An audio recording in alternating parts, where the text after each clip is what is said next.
There we go. Perfect. Good. Thank you. He does photography, but he can't figure out sound system very well.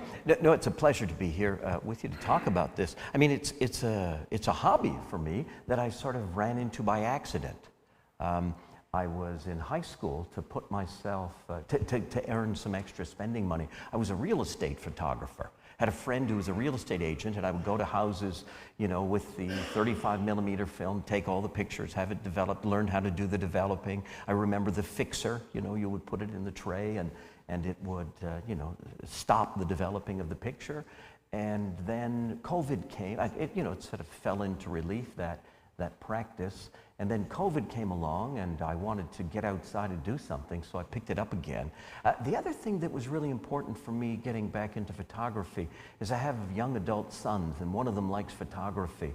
And you know, when you're my age and a young adult, you're looking for things in common, things you can do, and kind of have conversations from the side a little bit. And so it brought us into each other's world in a really quite delightful way.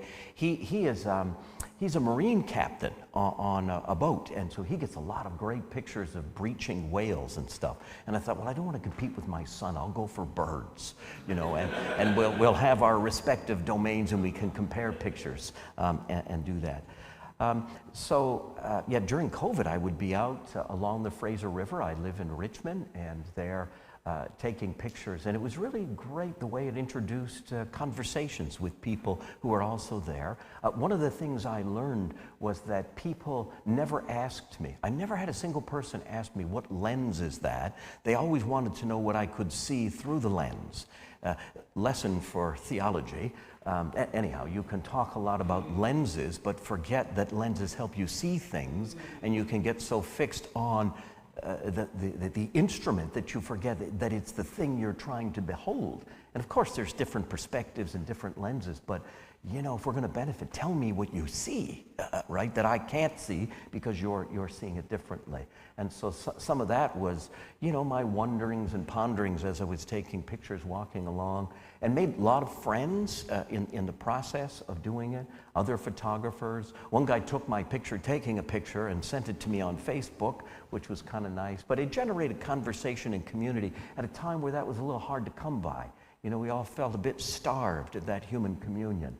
And photography became a way, if you just showed yourself a bit friendly, it was, you know, people would gravitate. We kept our distance, but we talked about something that we had in common. I still have friends from that time. I belonged to a photo group in Richmond that really was born out of that, and you know, out there in the community. I met someone here tonight who followed. We haven't met in person before, but a photographer from Richmond who follows me on Facebook, and so who also likes to take pictures in Richmond. So there is this thing about generating community in a common venture. The other thing I would say that really moved me into the world of photography a lot was it's really good around anxiety, right? To take a good picture, you can't be thinking about something else. You've got to be totally present to what you're doing. And so, you know, lots of people talking about having a habit outside of what your main work is. Well, this became mine. And in order to really grasp what it is you're trying to get the settings right, if you just have a few settings on your camera, it does focus your attention. It forces you to pay attention in important ways and to notice the little things that drift by oftentimes in the day-to-day. So I found photography for those reasons, a kind of contemplative activity, you know, kind of waking up to the wonder of the world all around you, that even when you're not there, this is all going on all the time, and you do nothing to make it happen. It's just glorious, and it's beautiful, and it sustains itself, and of course that makes me think a lot about God and God's work in the universe, upholding all of these things, sight unseen all the time. And we get to observe it. And photography makes you pay attention to details. I remember taking a picture of an eagle just swooped by, and I thought, just got it. And then I got home and looked at it, and you know, it had a mole I didn't notice that, but you get to see those habits. Or taking a picture of an eagle, that's swooping over the river, and you look afterwards, and it has a fish in its talons, and is taking it back to the nest. I was once right at the nest of an eagle's. The babies are just, I took a picture the other day. They're just big enough now to see outside the nest, and that the feathers are just coming. They look like the fuzzy little heads on them. They're so cute. But the parents are now taking fish out of the river, ducks sometimes right into the nest. And so you get to see the cycles of life and the things that go on. I just find it wonderful. I find it like, the word that comes to mind is gratuitous. It's just gift that I didn't do anything for this. I just get to enjoy it and behold it and pay attention to it. And I don't know, it just makes me feel delighted, fulfilled even, when surprised all the time. It's walking by the river, and all of a sudden a seal pops his head up and you get a quick picture. There's a kind of whimsy to it that you couldn't have set this up. And you think you're going out to do one thing and it ends up being another. And if you roll with it, it's interesting. I wrote an article for a magazine called Faith and Leader. It's an online magazine, and I want to. It's short, but I want to read it to you because it kind of encapsulates a lot of the things that I'm trying to say. And then maybe we could, if you have some questions, we could look at those. So I live on a river delta where the Fraser River meets the Georgia Strait and the Pacific Ocean in Richmond. And the confluence of the ocean and river is a magnet for raptors and migratory birds. And they converge in the wetlands and the berry bushes, purchasing high up in the black cottonwoods and swooping down to fish and hunt. My son is a marine pilot and the captain of a whale watching boat, and he photographed breaching killer and humpback whales along the coast where we live. And amongst some of his images, there was an eagle or two, and his pleasure at capturing these shows up in the stunning photos. Most of the photos I have in my own office are my son's photos. And I got inspired by my son, and so I returned to an old hobby, and he helped me pick out a digital camera, and I kind of got infected by his delight. And I guess you could say he gave me a little catechesis in digital photography. And I now snap the telephoto lens on and go out and take pictures of birds most Saturdays at dawn because the light is good, and sometimes late in the afternoon. Midday, it kind of blanches everything out. The morning light and the evening light is just delightful. And I think that like a popular resort town, or maybe even like a seminary, our area has both seasonal and permanent residents, if you know what I mean. And on every excursion, I meet newcomers, I make friends. And wildlife photography that's more than just point and shoot, as I said, requires your attention. I'm an administrator and a teacher by profession, and your mind is swirling with details all the time, and you get caught up in that world inside your head. And I'm the sort of person that kind of gets twitchy if I'm not multitasking, But you get relief from that when, like an osprey just hovers overhead, and they can hover just like, a Harrier jet. And I got to think about a fast enough shutter speed so that I don't get it blurry, and have the right aperture so that there's a depth of field and enough light to saturate. And when it works, it's a miracle. Or when you get out and you begin to recognize the sounds of birds, This sounds weird for me. Like maybe until I was 50, I didn't really even notice birds. and then you hear a sound and you think, golly, that's a spotted towhee. You can tell by their sound. And the bird lets you get kind of close. And one time I remember just stopping and parking the car in the middle of the road because I saw a red-necked pheasant. They hate to fly. And so you go after them, and they run, and they're fast. I was running after this thing to try and get a picture. Eventually, he or she took off, but they'd rather not do that. I sort of know the feeling.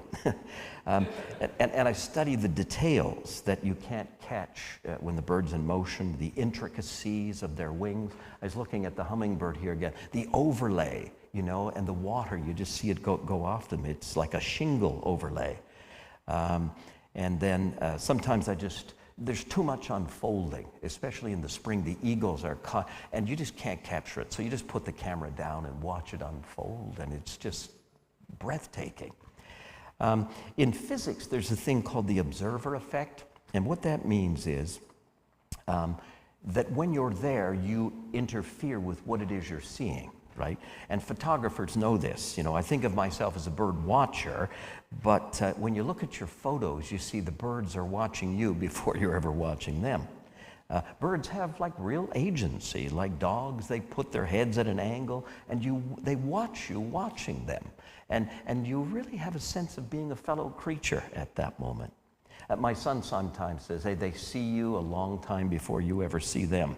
And you know, you storm through the woods to get you where you're going, and everything flies away. But success at photography, a good image, means like after you scared everything away, you need to stay long enough for everything to come back. That's a good lesson in life, right? You make a big fuss, but if you just stay still, things come back to you. You're safe, you know, when there's a moment of stillness. So I start out in the early morning, seaside, before the barges start coming up and down the river, before barking dogs sort of scare away all the green-winged teals. And all of this activity, I know that's important. I'm not a dog hater or anything like that, but I like the quiet. I like the stillness when everything's there. Quiet matters. It makes you porous to beauty, I think. It makes you seem less threatening when it's quiet. It brings creatures, and I think sometimes sanity back. Now, I have friends of mine, so please don't do this tonight, who look at one of my photos on social media, and you know what they say? You must have a good camera. That hurts. Like, I bought a t-shirt that says, cameras do not take photos, photographers do. And I wear it around the house, right?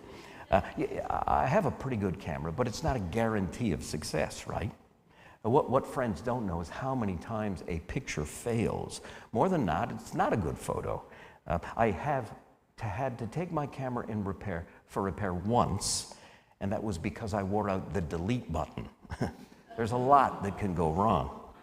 The light's not always right. I mean, it rains all the time here in Vancouver. You wait at the foot of a black cottonwood tree for the eagle to take off so you can get something more dramatic, and they stay there all afternoon.